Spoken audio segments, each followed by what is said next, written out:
নমস্কার সবাইকে, আমি নিকিতা। আমার প্রথম ব্লগিং চ্যানেলে আপনাদের সবাইকে স্বাগত জানাই। একটু ভয়ে ভয়ে ব্লগটা শুরু করছি, পাশে থাকবেন কিন্তু, কারণ এটি আমার প্রথম ব্লগ।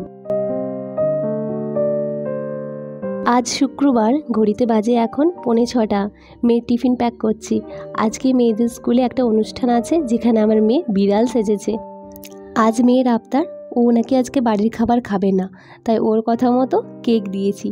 একটু সাজিয়ে দিই মেয়েকে, চুল আঁচড়ে দিলাম, নাক করে দিয়েছি, আর কানগুলো ওখানেই লাগিয়েছিলাম। এত তাড়া মহারানী, কতবার করে বলছি দাঁড়া, কানটা ঠিক হয়নি, করতে দে, কিন্তু না, সে শুনবেই না। সব বান্ধবীদেরকে দেখবার তাড়াই আজ আমাকে বাই না বলেই চলে গেল। আমিও বেশ কিছুক্ষণ দাঁড়িয়ে রইলাম, তারপর বাড়ি ফিরে চলে এলাম। বাড়ি ফিরে এসেই প্রথমে আমার কড়া করে চা চাই, কারণ চা না খেলে না মনটা আমার একদম ভালোই লাগে না। কোনো কিছু কাজ করতে মনই যায় না, মনে হয় সবসময় শুয়ে থাকি অথবা ফোন দেখি। সকালবেলা চাটা আমার দুধ চাই পছন্দ, লিকার চা আমার ভালো লাগে না। দেখুন চায়ের কালারটা কি সুন্দর এসেছে না। ভাবছি একটু আদা থেতো করে দিয়ে দিই, কারণ একটু কড়া করে চা হবে, মেজাজটা একটু ফুরফুরে হয়ে যাবে। চা খেতে খেতে অনেকটা গল্প করব এবং কিছুক্ষণ টাইমও পাবো। আজকে সারাদিনে কি কাজ করব সেগুলো প্ল্যানিংও করে নেব।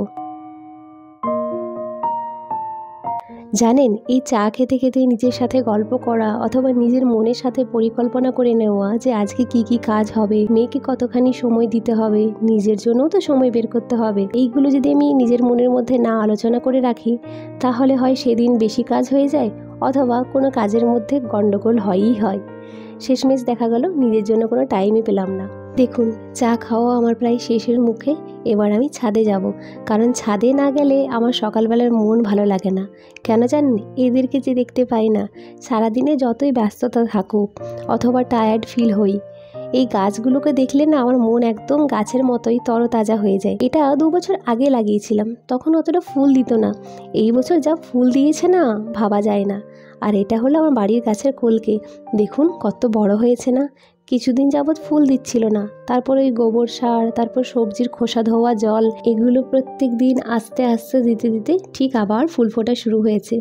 গাছের প্রতি অনেক দিন অযত্ন করেছিলাম, তারপর আস্তে আস্তে যত্ন করতে করতে এখন সব গাছেই মোটামুটি ভালোই ফুল দিচ্ছে, মনটাও ভালো লাগে। এটা হলো রক্তকরবী আমাদের। অনেক দিন ফুল দেয়নি, ওই যে বললাম অযত্নর জোরে। কোথায় যে এক কোণে পড়েছিল। এই বর্ষার আগে প্রত্যেকটা গাছে মাটি কুড়ে গোবর সার দিয়েছি, অন্যান্য সারও দিয়েছি, তারপর ফুল ফোটা শুরু হয়েছে। এটা হলো রেন লিলি। কোত্থেকে যে জন্ম এদের কে জানে। আমি তো রজনীগন্ধা লাগিয়েছিলাম, 2 বছর পর দেখি রেন লিলিও ফুটছে। কি সুন্দর একটা কালার, একদম কাঁচা হলুদ কালার। গাছেই রেখে দিলাম, গাছেরই শোভা বাড়ুক। এই দেখুন আমাদের ছাদ বাগান থেকে কত ফুল হয়েছে। এই ফুল দিয়ে আমি সব ভগবানের পুজো দেব। চলুন এবার ভেতরে যাই। সারাদিন তো ফুল গাছ নিয়ে পড়ে থাকলে হবে না, রুমগুলোকে তো গোছাতে হবে। রুমগুলো তো একদম অগোছালো হয়ে আছে, দেখতে পাচ্ছেন। সকালে মেয়ে স্কুল যাওয়ার পর এরকম হয়ে থাকে রুমের অবস্থা। হাতে মাত্র 1 ঘন্টা সময় আছে, তারই মধ্যে রুমগুলো গুছিয়ে রাখতে হবে। বিছানা ঝেড়ে পুরো রুম পরিষ্কার করে তারপর নিচে রান্নার কাজে লেগে পড়বো। রুমে ঢুকেই সব থেকে আগে আমি জানলাগুলো খুলে নিলাম, কারণ আলো এলেই মনটা একদমই তরতাজা হয়ে যাবে এবং কাজ করার জন্য এনার্জিটাও পাওয়া যাবে। আয়রনটা রেখে নিলাম। আর এই যে কাপড়গুলো গোটালাম না, সেগুলো হলো কালকের কাঁচা কাপড়। আপনারা তো জানেনই সকালবেলায় মেয়ে সেজে গুজে স্কুলে গেছে, তাই কিছু কসমেটিক্স এখানে পড়েছিল, সেগুলো গুছিয়ে রাখলাম। মশারি ভালো করে ঝেড়ে চাদর টান টান করে পেতে নিলাম।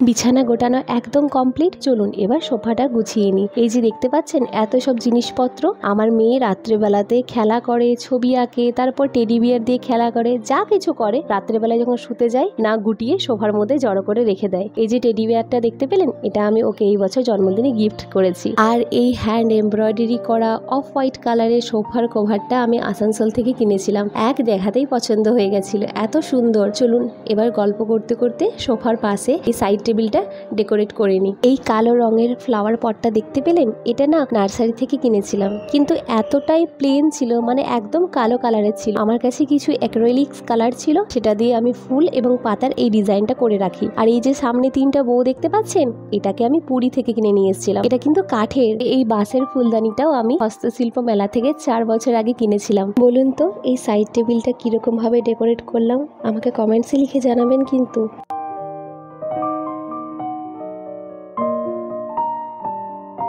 বাড়িতে দেখলাম কিছুটা পরিমাণে ভার্নিশ আছে, তাই ভাবলাম বিছানাটাকে একটু ভার্নিশ দিয়ে দিই, না হলে পরে কখনো শুকিয়ে যাবে ভার্নিশটা, তখন আর দেওয়াই হবে না। ভার্নিশ আমি প্রতি 4 বছর পর পর একবার করে দিই। ভার্নিশ দিলে দেখেছি কাঠের এই যে শাইন ব্যাপারটা ভালো থাকে এবং কাঠে ঘুণ ধরে না, কাঠও ভালো থাকে।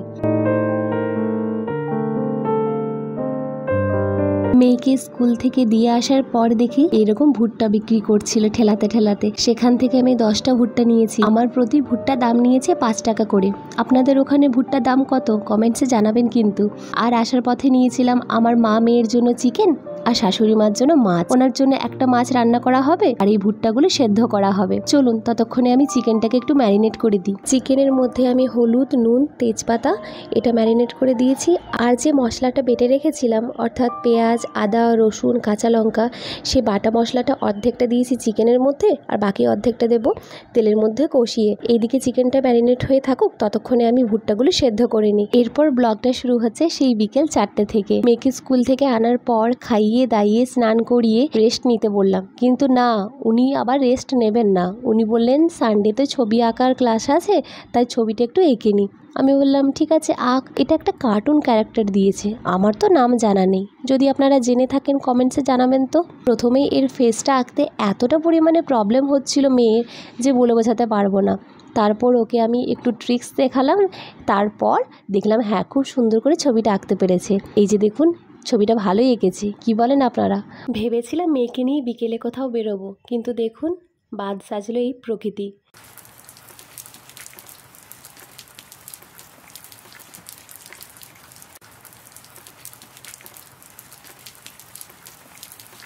বৃষ্টি দেখে তো আর কোথাও বেরোতে পারবো না, কিন্তু একটা কথা জানেন, এই বৃষ্টি দেখলে আবার ছোটবেলার অনেক কথা মনে পড়ে। এই যেমন ধরুন না, ছোটবেলায় ভিজে ভিজে স্কুল থেকে বাড়ি ফেরা, তারপর মা যখন দেখতো মাথাগুলো ভিজে গেছে আমাদের, তখন শাড়ির আঁচলে করে মাথা মুছে দিত। তারপর বলতো যা তোর ড্রেসটা চেঞ্জ করে আয়, তোদের জন্য ঝাল ঝাল পকোড়া অথবা বেগুনি বানিয়ে দিচ্ছি। কি সুন্দর নিজের হাতে করে মুড়ি মেখে খাইয়ে দিত। এই স্মৃতিগুলো কিন্তু আর ফিরে পাবো না। এখন মা হয়েছি না, এখন মায়ের কদরটা বেশ ভালোখানি বুঝতে পারি।